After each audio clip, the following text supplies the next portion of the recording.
My mother being a therapist as well as a really conscious parent, I think is one of the single most defining forces in my life, because from a very young age I was taught to speak my mind because I knew I'd be listened to in a very generous way, in a very intelligent way. And in the house that I grew up in, there were no wrong questions.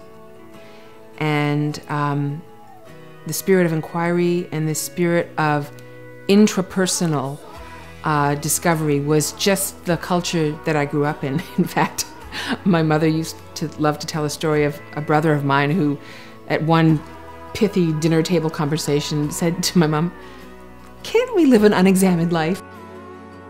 Can't we just, like, gossip and, you know, shoot the breeze?"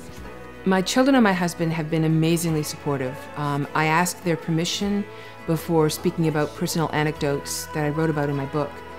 And I took what I learned from the family I grew up in and sort of recreated that with my own kids. And they too wish I would lighten up a little often and just kind of, you know, not ask the big questions. And I try to, you know, having fun is also, well, thank God I'm married to Mark Jordan, because he's one of the funniest men on the planet, so he keeps it light. But he's also being a songwriter, a very introspective person. And he's enjoyed the sort of voyage of self-discovery that he's been on as well in our marriage.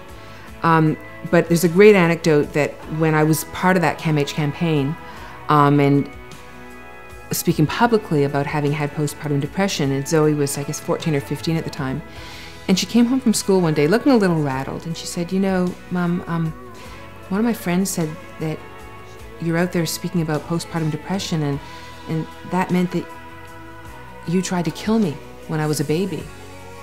And I said, "Oh, honey, not when you were a baby." But, you know, 14 now, and we might need to renegotiate.